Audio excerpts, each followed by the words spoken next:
Welcome in, everybody, to another episode of ZB's Horsepower Talk. As always, I'm ZB, Zack Brown, and joining with me, as always, is former 410 Sprint Car crew chief and mechanic, my dad, Jeff Brown. Dad, a lot to go over from a long weekend of racing and a big weekend coming up. I would argue even bigger. We got a really good episode for everybody today. We got all of our picks, all of our recaps, all of our new NASCAR fantasies, and our top 5 biggest rivalries in all of motorsports history. So it's a big one today, so let's just dive right into it. Recapping the Martinsville dominance by Hendrick Motorsports 1-2-3 finish for the Hendrick 40th anniversary.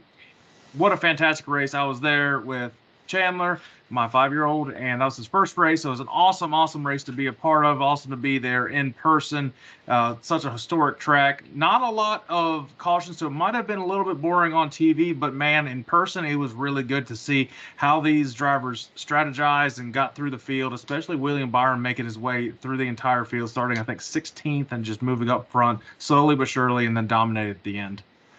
Yeah, he seemed to be the one that could really do most of the passing.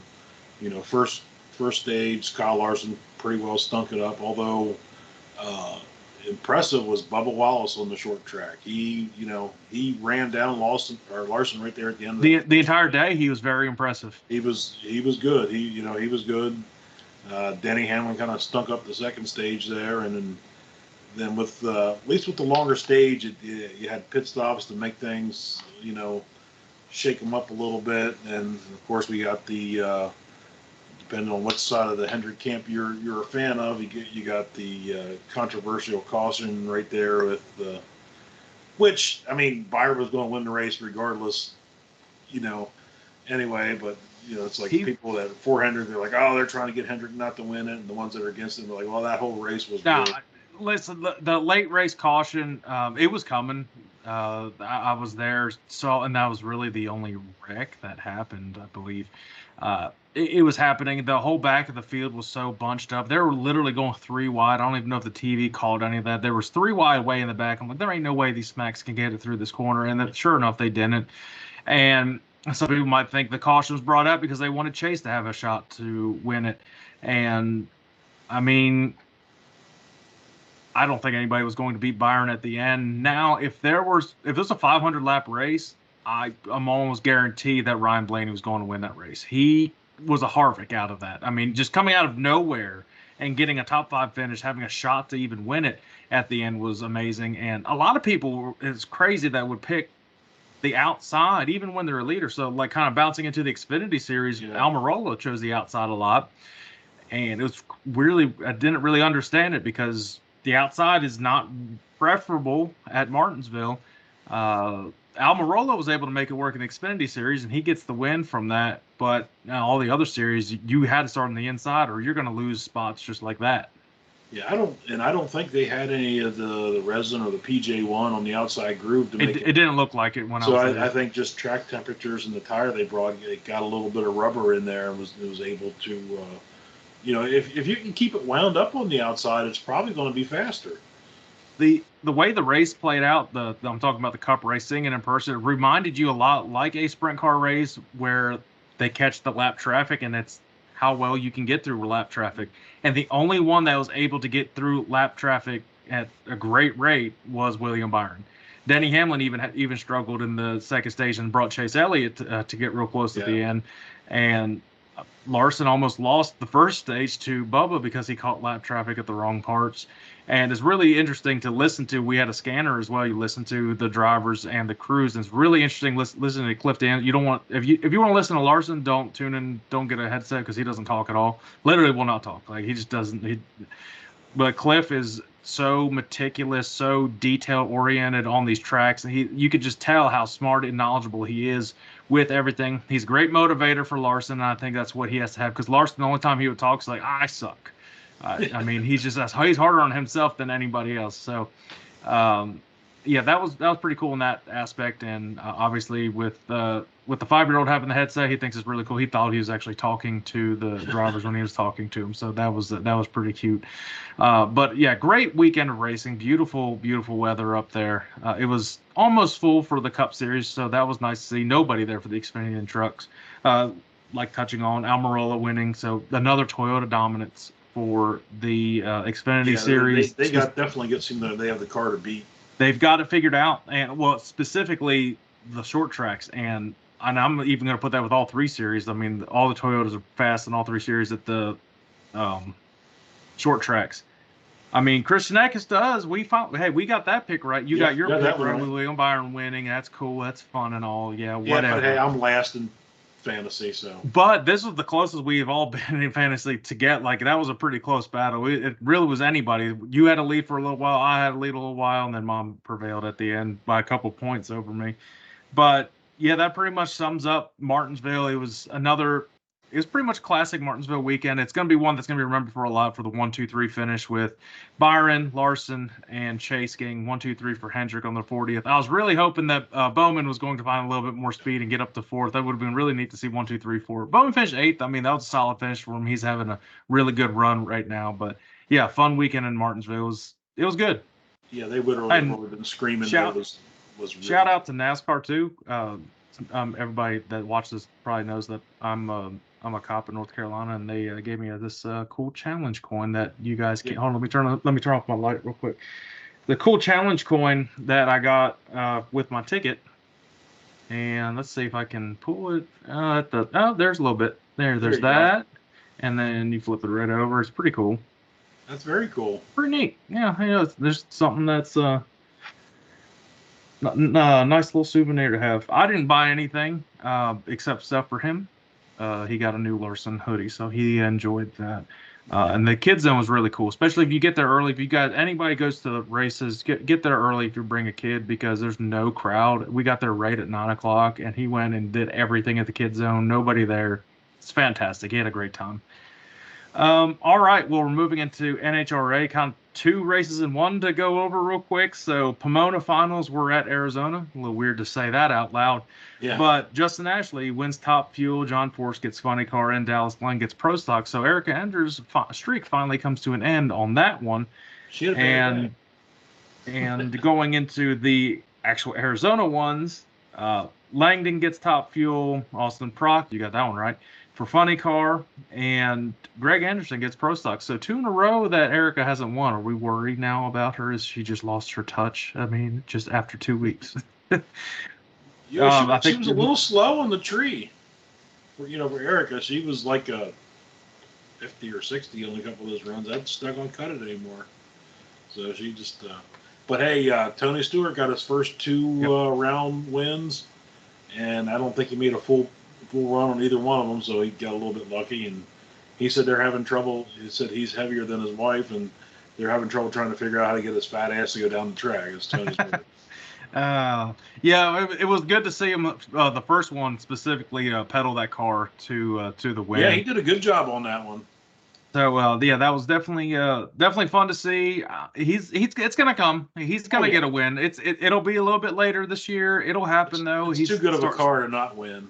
Yeah, I mean, he's still getting the hang of things. I mean, you're not going to do what Gage Herrera did in the motorcycles last year in Top Fuel. You're not going to win every single week. So at least to get a couple round wins, that's very respectable. And I mean, shows that he can wheel anything. I mean, it don't matter if it goes 200 miles an hour or almost 350 miles an hour. He can do it, whatever.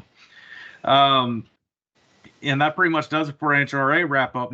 This episode is brought to you by SeatGeek. SeatGeek is a live entertainment platform rethinking ticketing by caring more about their fans, teams, and venues.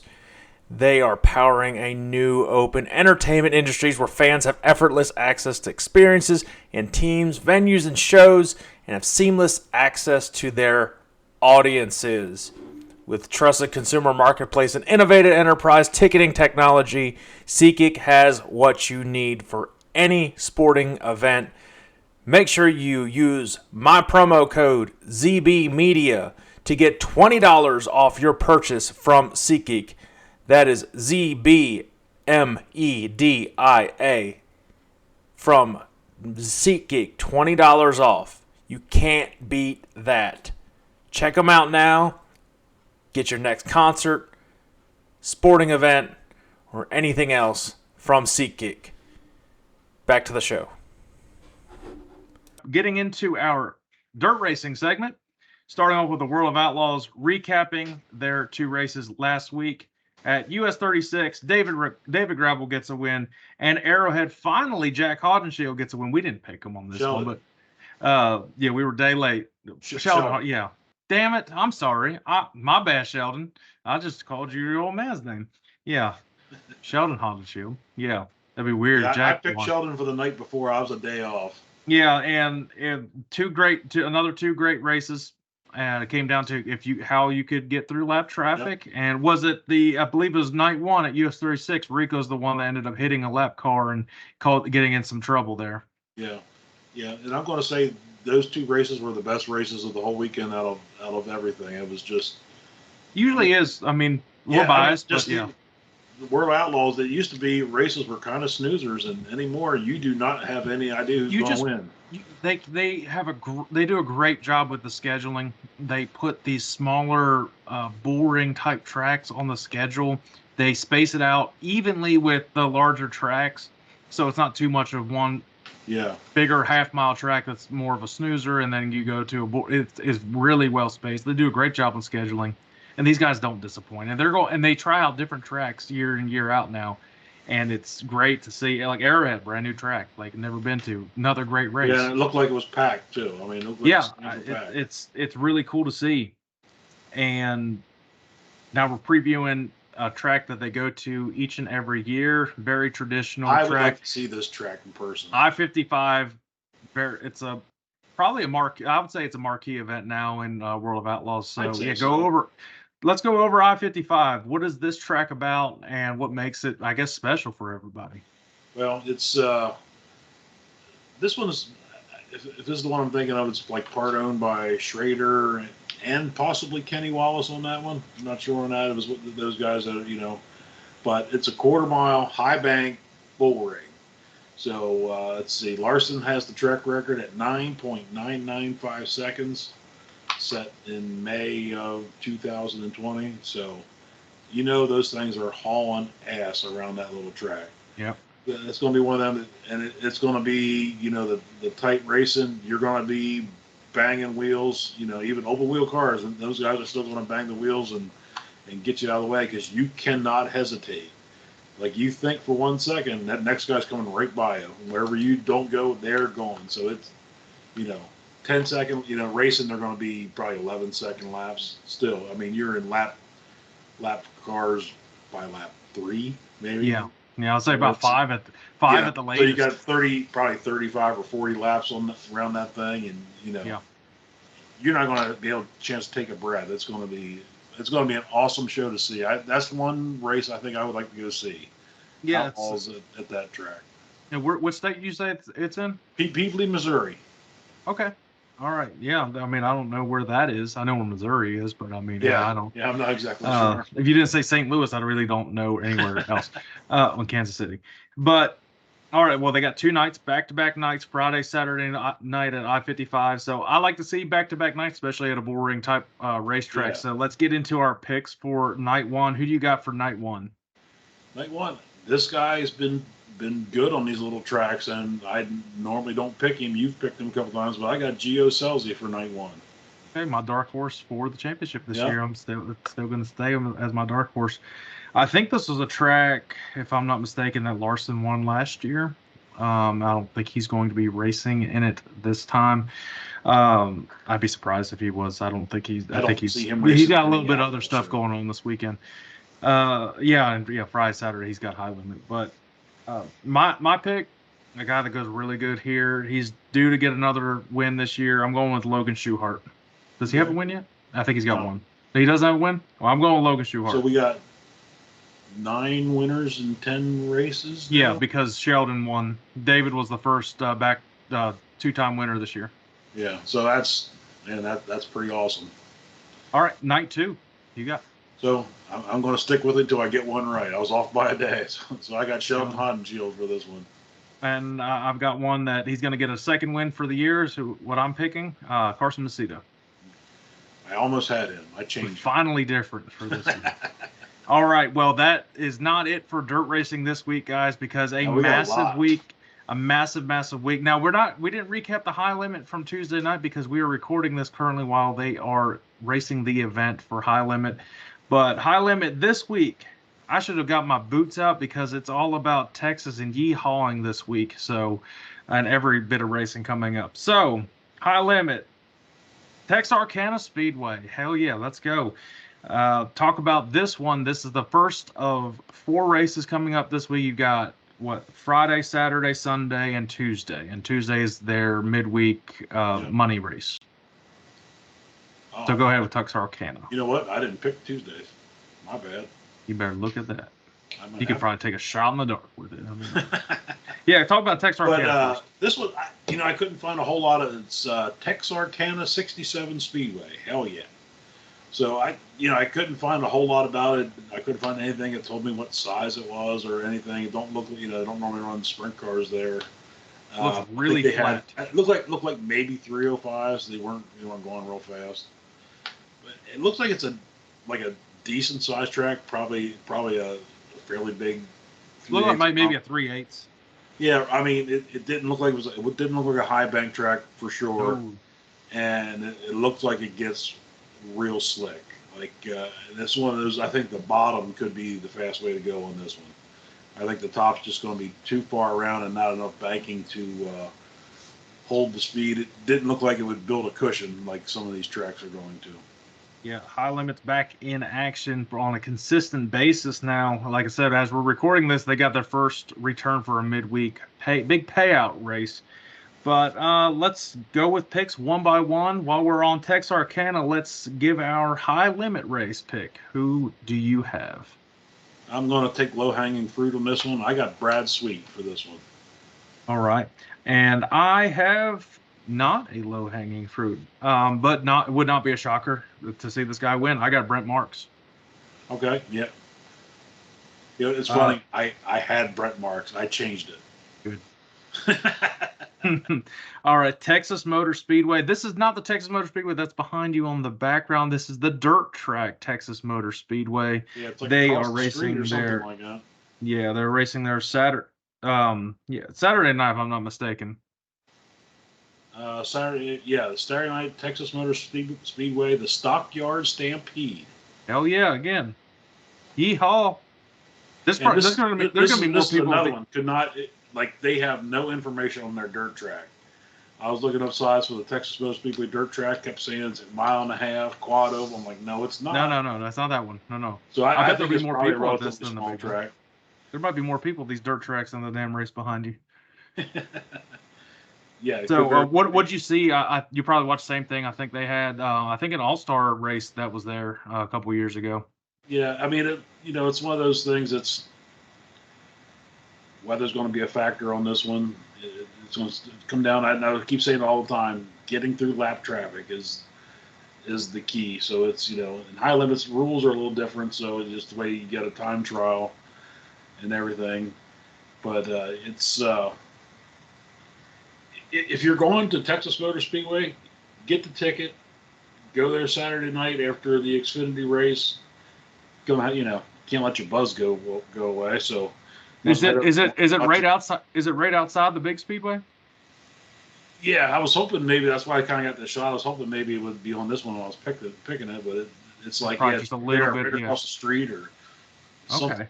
Oh, so it's kind of like how the dirt track at Charlotte's set up. I'm thinking it's like that. See, that's what Charlotte needs to do. You have the dirt race and the NASCAR. That'd be freaking awesome all together. That'd be a headache for I don't know, cops, but yeah.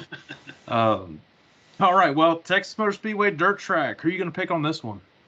This guy's going to have to go from the infield of that one right to the infield of the dirt track. I got Kyle Larson on this one. Yeah, make it too. I went with low-hanging fruit on that. Yeah. This one, I don't know if Larson will be racing this next one because it is the night after the Cup race, so I would not expect him to race in it. But if they finish early enough, I guess anything's possible. Yeah, it's in Crandall, Texas. RPM Speedway. Yeah, I don't know how far away that might be. Of course, he's just going to hop in a helicopter anyway and go. Yeah, but I don't know if because Texas is going to start at 3:30 and the race is probably like at 7 or 8, or it'd be tough for him to make that. Which I don't think he's raced for the championship anyways. But What'd you see in RPM? I think the only thing I found was some late model races that they've raced there. And Yeah, it's a quarter-mile dirt oval. To me, it looks like it gets slick, and it actually reminds me of like Fremont Speedway in Ohio. Okay. A dry, like it doesn't look like it's real good clay. It's not that real black clay that gets nice and sticky. So it looks just like dirt to me. So I think it's gonna be dusty, and it's gonna be slick. Who you got for RPM? Which leads me into my pick. This guy is great on the Ohio tracks. I got Sunshine Tyler Courtney. All right. I've got the big guy himself, not the big cat, the big guy, Rico Abreu. And the midweek high-paying, high-stakes race at Red Dirt Raceway. I do like this, how they are just bringing these random tracks that they don't really race sprint car races on, and they just bring these massive 410 sprints here and just have at it. So what'd you see on this one that piqued your interest? Honestly, nothing, because I forgot they were racing. Oh, okay. Well, I'll I'll talk about it. So I'm just going to go with a pick on this one. So go ahead. It's in. Well, what I saw. It's in Meeker, Oklahoma. Yeah. So I believe All Stars have raced there before. Yeah, and All Stars or Outlaw, one of the two. And yeah, it was the All Star races, and I think Larson was racing in it. Tony Stewart was racing. Looks like it's a wider track. Looks kind of similar to like a port type racetrack, similar clay to that. I think it'll slick up throughout the entire race. It'll be interesting how the drivers can go about that, especially a track they're not used to going to. But it's a high stakes race. Anything's gonna go. You're going for the big money there, and I think points still too. I think that still counts as a points day if I'm not mistaken. So you got kind of double whammy. Yeah, I think they have the midweek point. So I think the midweek points do count for the guys running the whole thing, but then also going to be separated for like the guys who are only just well. I expect there to be a good cushion, and I think the outside might be the way to go at the end of this one, and that leads me to my pick, and I'm going to pick this one first. And no one runs the outside in a sprint car better than this guy. I'm going Kyle Larson, so he's two of my picks this week. That's a good one. Now, I know Brent Marks came down and was running one of these tracks. I was thinking it was Red Dirt Raceway, but I don't see him that in the results. I don't think maybe it was RPM that he was going to. But you know what? He's been fast. You had him earlier in the week. I'm going to get him for the Tuesday night show. I got Brent Marks. Well, only one of our picks lines up so far. We've done pretty well so far. This is fun. So that does it for our dirt racing segment this week, guys. So we are heading back onto asphalt and NHRA, heading to the Las Vegas 4-wide. This is the first of back-to-back 4-wide events. This, if you've not seen a 4-wide drag race, it is a sight to see. You think two are loud going at a time? Well, you double that up, and it is freaking loud. What, 50,000 horsepower all in one freaking track? Yeah, something like that. Yeah, so Las Vegas, they're going back-to-back weeks, so this will be these crews they're going to be exhausted with the way they had two finals at Arizona, and now they're going right into another luckily, week they don't at have to it. go far. Well, no, luckily, and it's the final leg of their West Coast swing to start off the year. So Las Vegas 4-wide, what would you expect how this be different than the Charlotte 4-wide? Just atmospheric conditions going to be different. You know, it's going to be very low humidity. Even if I noticed this at Arizona, the air temperature was not that hot. It was only in the 70s. The track temp, just from the Arizona sun and the UV, the track temp was like in the 120. So there for a while they were having a little trouble getting hold of track. So you know, you're talking 5-6% humidity out there. Those things are going to make a ton of power, especially the like the pro stock cars, the naturally aspirated cars. They're definitely going. So you might go in with a similar type of setup as Arizona going into Las Vegas. Then I mean, it's in the middle of the desert. I would think very, very much so. The biggest thing is keeping an eye on 4 lanes of how the track's taking the rubber and things like that. Yeah. And then the biggest issue is the drivers doing their staging. Yeah. So, you got to only not stage, wait for one car to go in. You got to wait for three others. So That it's easily to forget which lane you're in and which bulb you're looking at on that Christmas tree. And there's been a couple where they thought they were staged and they were not. And once all three of the cars staged, you got 7 seconds to. Well, the staging was the biggest issue when they went to four wide at Charlotte for the very first time for the first, I think, two races that they did it. Then they were able to keep, as you do with everything, you keep improving, improving. Everything's so electronic anymore that it all works out pretty well. So the drivers should be used to it by now. Looks like it's the top 3 series once again. Motorcycles will be back at Charlotte here in a couple weeks, and that's always fun when all 4 series are there. But let's give our picks for the top 3. We got Pro Stock, Funny Car, Top Fuel. So 1, 2, 3, go with it. For Pro Stock, I got 2 in a row for Greg Anderson. They were saying they changed, I think, the intake manifold on the Pro Stocks a little bit, and right now it looks like KB might have a slight advantage on the elite teams. Slight, I'm going to say.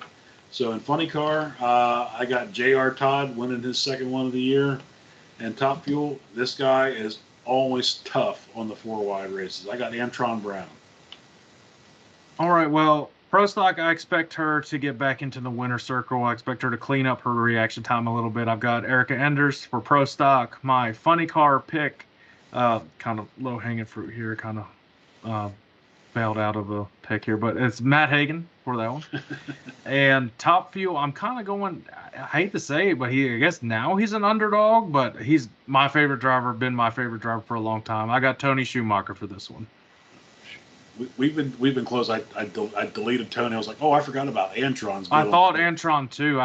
Those both came to mind. So yeah, we'll see.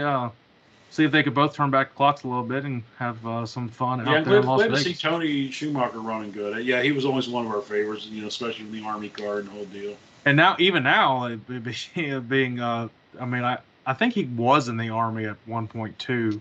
I think that's why his name was. They call him Sarge, so I think, yeah, if I'm not mistaken, he was in the Army. I'm not trying to. Which is funny, all 4'11" of him being. Yeah. Whatever. All right. Well. Dude.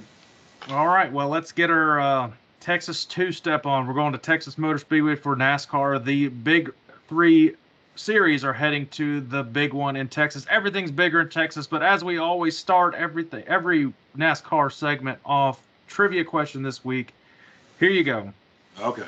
And so Texas Motor Speedway, owned by Speedway Motorsports. It's no question. And it seems like they own every damn track anymore. The question is, how many tracks does Speedway Motorsports own in NASCAR? Wow. Let's see. Texas, Charlotte, Bristol, COTA, Sonoma. I don't think they own COTA. Yeah. Oh, they do? Marcus Smith. Oh. It's not on their website. He has something to do with it. I learned it's not on their website. What's that? It's not on their website. Okay. Because they were saying it was actually Denny Hamlin talking about Marcus Smith and COTA, so I figured. No, Sonoma. It was Sonoma. Oh, they don't own Sonoma? No, he owns Sonoma. Yeah, he owns Sonoma, but he was Denny Hamlin was talking about the asphalt coming up. Okay, Sonoma. My bad. I thought he said COTA. Sorry, I interrupted you. Go ahead.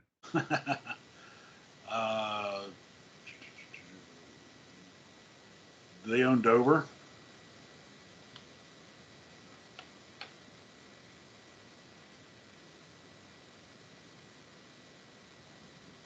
The suspense is Miami or Homestead. No. Well, the answer is how many do they own? 12? 11. 11. So here's what they officially own. This is according to their actual website. So unless they are making things wrong, which wouldn't be surprised. Atlanta, Bristol, Charlotte, Dover, Kentucky, Las Vegas, Nashville, New Hampshire, North Wilkesboro, Sonoma, and Texas. You know what? I would not have guessed New Hampshire. I didn't know they owned that. Yeah, well, if you think about it, look at the New Hampshire logo next time, like, oh, it has the yeah, I'm sure. Logo. All right, well. They just recently acquired Dover just a couple years ago, I think. Yeah, and I'm sure they're working on getting some more deals before too long. And I wouldn't be surprised if they somehow get affiliated with Rockingham and bring that back. The I way it would worked out see with Rocky North. back. Well, the way it worked out with North Wilkesboro, it'd be a smart investment, I think. All right, so power rankings heading into Texas this week. I'll start it off. Top 5 is definitely different. Your number 1's going to be the same, but I didn't have him as my number 1 last week, so it's different for me this week. So my number 1 last week is Truex. He has fallen down to number 5 for me. Number 4 moving back into the top 5 power rankings after an incredible "where the hell did you come from" race. Ryan Blaney is up to number 4. Number 3, he did finish outside the top 10. That's because he got faked the hell out for a pit road stop, that was actually hilarious to see in person.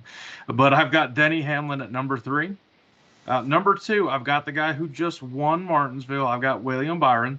And number 1, as consistent as he has been with these top 5s, top 3 finishes, I do have Kyle Larson down taking my number 1 spot in power rankings. Okay, so we're completely different. Oh, all right. Well, who's your top 5? All right. So number 5, I got him moving back. I had him earlier in the year. I have him in. I got Bubba Wallace. He's been fast about everywhere. Number 4, it was hard to move him. I dropped him 2 spots from 2nd to 4. I have Ryan Blaney. He had a great run. But the reason is that at number 3, he went up 2 spots for having even a better run. I have Kyle Larson at number 3. Denny Hamlin, I got up 1 spot at number 2. He was super fast. Yeah, they whatever. I don't know who decided on the pit road thing, but he got faked out. It's like you knew that wasn't going to work. At number 1, and right now he's definitely a championship favorite. I got William Byron. That car's just it's brutal. It's kind of deja vu from last year. He started so strong last year. Whether he can maintain it, we'll see. When the tracks get hot and slick, can he make it through the summer times? And we'll see. All right, and fantasy lineups for this week. Again, I'm going to go ahead. Whenever you go first and then I go second, it seems like I'm copying. But now you don't even have anything. We're not going to be anywhere close on this one, man. No, ain't no way. I swear. All right, my starters this week. I do have to pull some of the major favorites that you got to have because I've only got like Larson. I've got 6 more times or something. I'm like I can't have him anymore until like towards the end. So there's a theme a little bit here. I've got Bubba Wallace, Ty Gibbs, Chris Buescher, Tyler Reddick, and William Byron. I've actually only used Byron twice. And in my garage, I do have Kyle Larson. So somebody is just going to fail me. Go ahead. I'll put him in. All right, feature matchup. These feature matchups, I would stay away this week. Martinsville was an easier. By the way, shout out to DraftKings last week. I did win over $200 from Martinsville because I am awesome for all these matchups. But I'm staying away from the matchups this week. There's no way I could pick these because Texas. This one's tough. This one specifically is tough. William Byron versus Kyle Larson. Good luck with that one.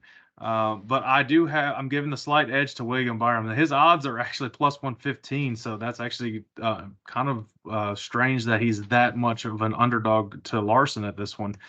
Daniel Suarez versus Brad Keselowski. I've got Daniel Suarez over Brad on this one. I don't really know why. Brad just had some bad luck, and I just had to pick somebody.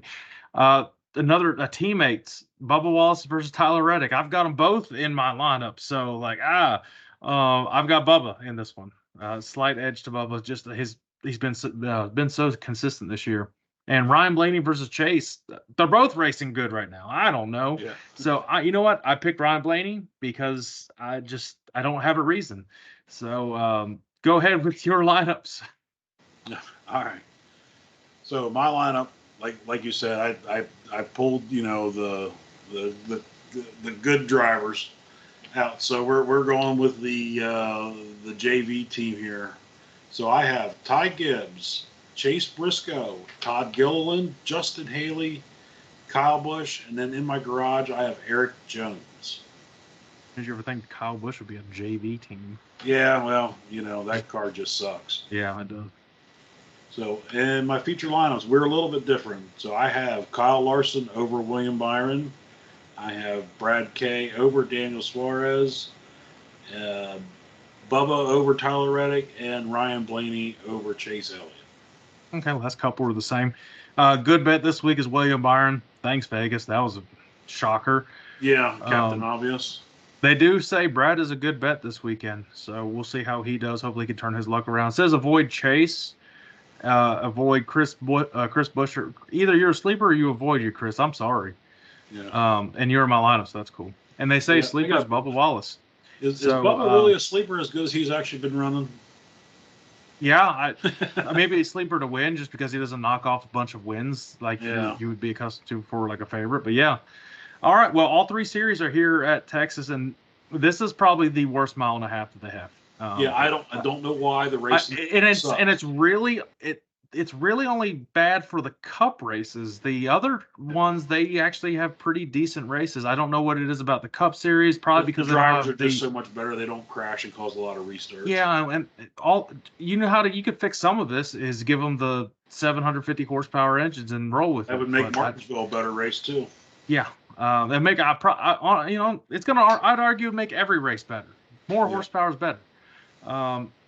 But yeah, I guess what makes Texas, I guess, different than all these other mile and a halves? I mean, you've got a significant difference between 1 and 2 and 3 and 4. I think it would be the biggest difference you could say. Yeah, I really don't know what. I know when they first built it, the track was really, really bad, and they changed it up. It's something with the transitions between the straightaways and the corners, and I don't know, the angle of the sun or some stupid shit like that. I don't know why it races so bad. But it's one of those tracks, if you can hit it, you can freaking drive off and be gone. Ryan Blaney a couple of years ago in that All-Star race, he was just checked out and gone. Yeah. So it's really for the guys that hit the track or hit the setup, they're going to be really good. If you miss it, you're going to suck ass and really be bad and think something's wrong with your car the whole time. Yep, they've talked about a reconfigure here. I don't really know what you could reconfigure because then you'd have to move grandstands, and they're not going to do all of that. I don't know if there's something you can do to make it like Atlanta, and then you end up doing another speedway type race. I don't know what the fix would be, and hopefully we're wrong. I do know what the fix would be. We just said it, the high horsepower. Yeah. I think at least try it. If you keep doing the same thing, they used to have the high horsepower here, and it still was terrible racing. So. Well, you know what? I don't know. Get rid of Texas. I don't know.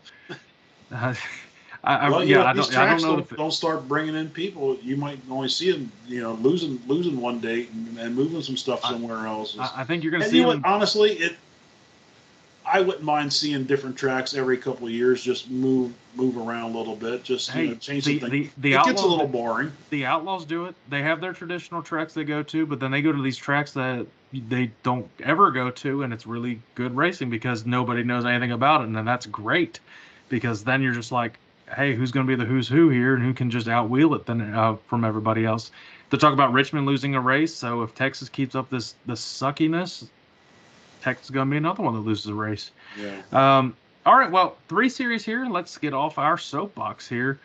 Trucks are a Friday night race, and I think Xfinity's afternoon, if I'm not mistaken. Correct. And so is the Cup Series. Once again, you could have a doubleheader Saturday and then a night race at Cup, and I think that would make it a better race. But what do I know? I'm just a fan that has watched NASCAR entire life and know what's good racing. But it's okay. Who's your pick for the truck race Friday night? Well, we did pretty good last week, so I'm going to mix up a little bit. I got Corey Heim this week for the truck race. Well, yeah, I'm about to say, there ain't no way you have the same picks as me this week. I have a common theme right here, and you'll pick up on it after I give my last pick. But I've got Taylor Gray. Taylor, not Tanner. Taylor. Yep. Xfinity. Yeah, he's been running good. I told you beginning of the year, they're kind of my sleepers, the Grays. They've been... Yep. Taylor's just got a little bit of an edge right now over his brother. Yeah. Xfinity. Who you got? Guy's going to pick up his first win. He's in Joe Gibbs Toyota. It's hard to go against these guys. I got Sheldon Creed. Yeah, I do too. Okay, so that pick doesn't surprise me that you picked him too. I've got Sheldon. Yeah. And Cup Series, who you got? We just talked. I just talked about him. Winner of the All-Star race a couple years ago without a window net in. I got Ryan Blaney. Here's my here's how you can pick up my theme this weekend. All Toyotas. I think it's going to be a Toyota dominant weekend. And I've got a guy getting his first win of the year. I've got Bubba Wallace. Okay. To win this one. He did pick up the win. What was it? Kansas, Kentucky, mile-and-a-half track. So he in the does get around 45, these things. and that's when he had filled in for Kurt Busch. Kurt Busch in the 45 when they made it to the actual playoffs, and he filled in. That would not be as good as Bubba's been running. That would not be a surprise. The team's just got it clicking. They've got it going. What's Mom's pick? Oh, Mom's pick Chase Elliott. Okay. All right, that's the one to avoid. So that means she's gonna get good. Maybe she'll put him in her lineup and he'll suck and we can gain some points. All right, well, to finish it off today, guys, this is one I've been pretty excited to unveil.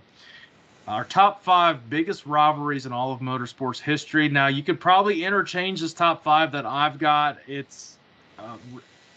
It was hard. It's hard to pick 5 from all time. Yeah, it's really almost not really ranked. I wouldn't say top, Yeah, exactly. Special order. But these are the 5 most, I would say. But you got to put numbers on everything. So, and I put a dirt racing in here, and I got a little bit of everywhere. So it's you kind of had to pick where you want to put them. So I've got 3 dirt. All right. Well, I'm going to start off with number 5.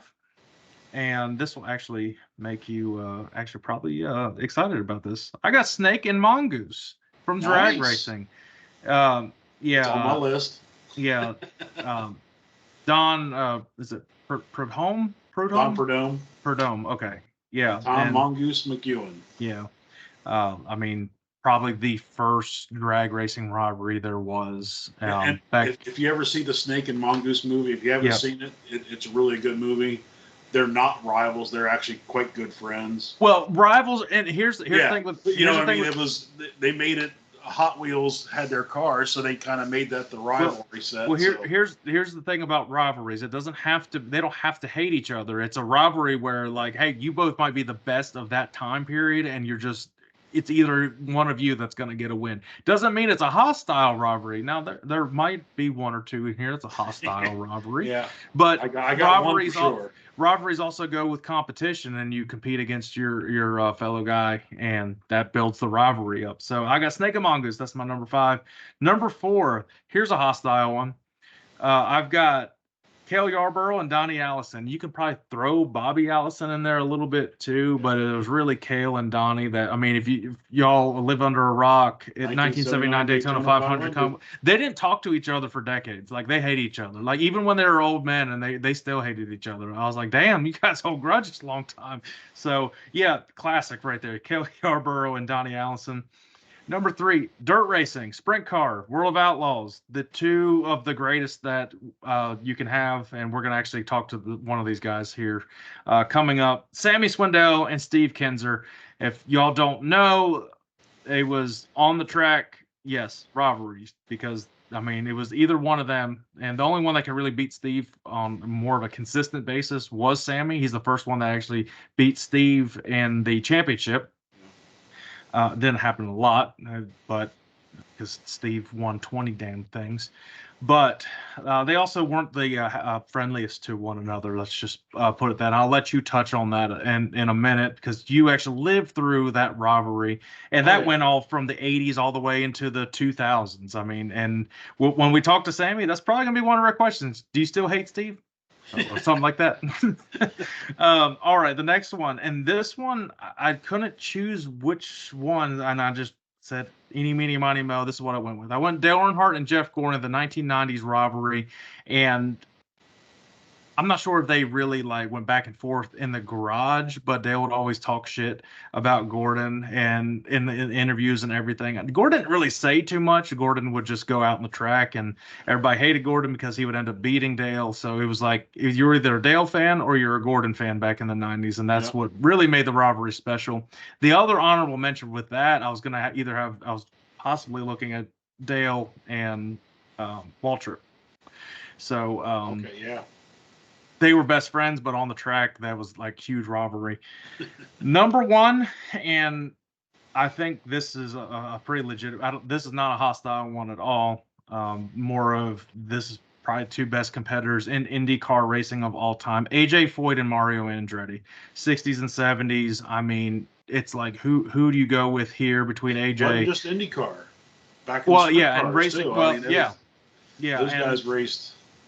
when one went to another series, the other's like, I'm going to do that too, because I can't let you one up me. And neither one did, and both are all-time greats. So, not as a hostile rivalry there, but just one of the biggest competitive rivalries that you can see of all time.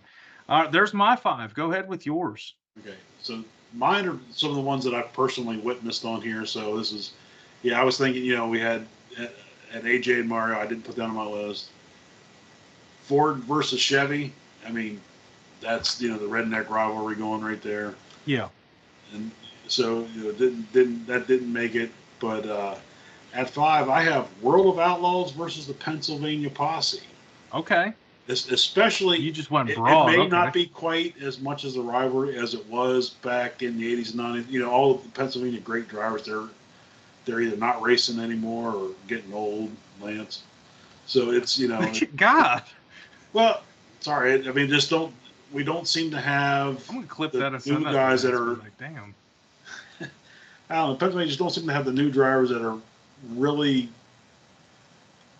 at the same level as the Outlaw drivers.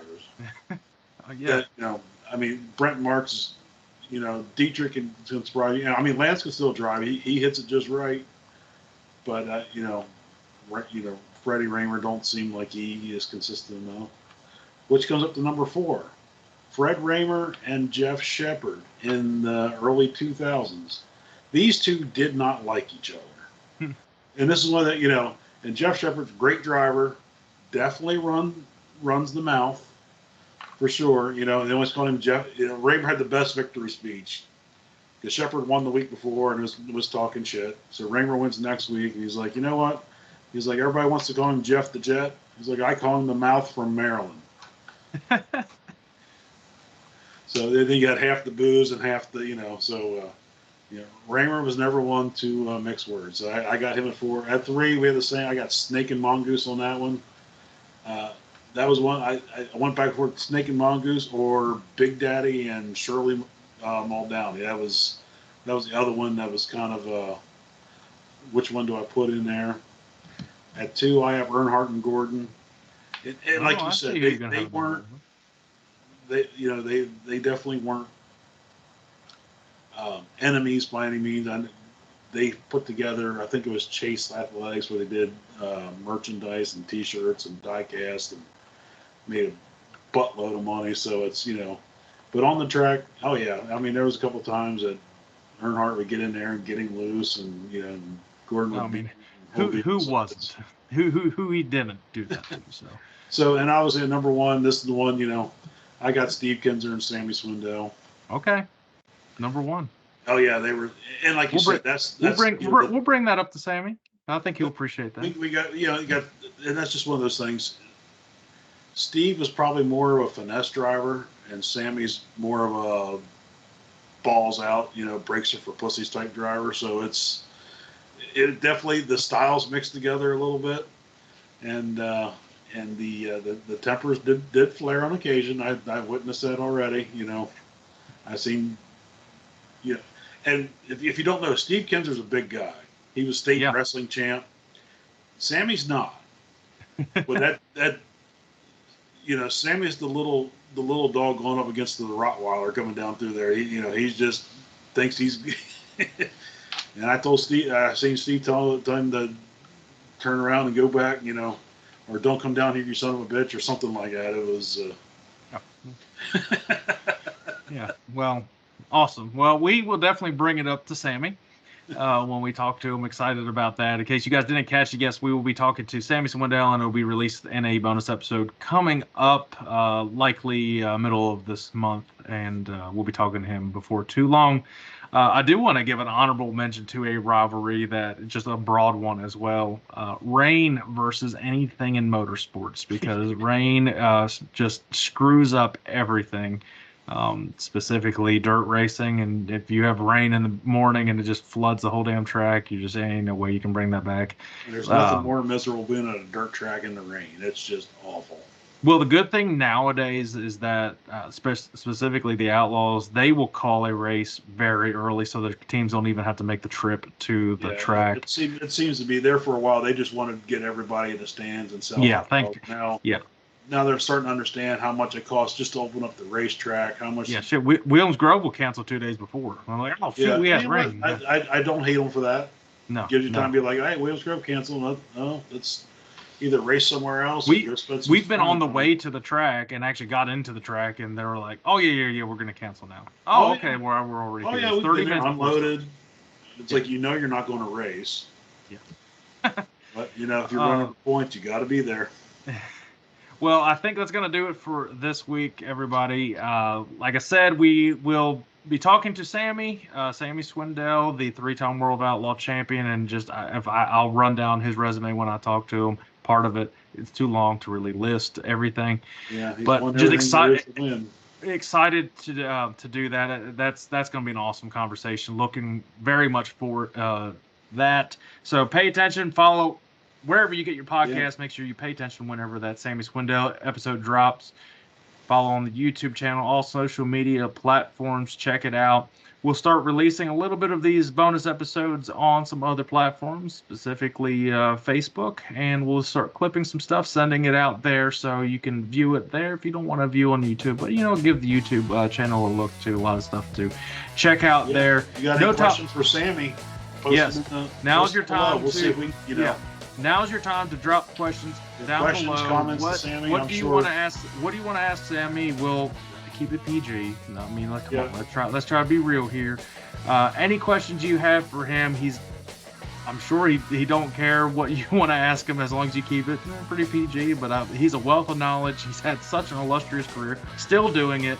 And his kid's still doing it too. I say kid, he's older than me, but I mean whatever. But yeah, so look out for that. And no top 5 next week. We'll dive back in here in a couple weeks. I think every other week is a perfect one. Gives me a week to figure out what the hell I want to talk about anyways. So yeah, make sure you subscribe, follow wherever you get it. And until next time, we'll see you guys then. All right, bye everybody.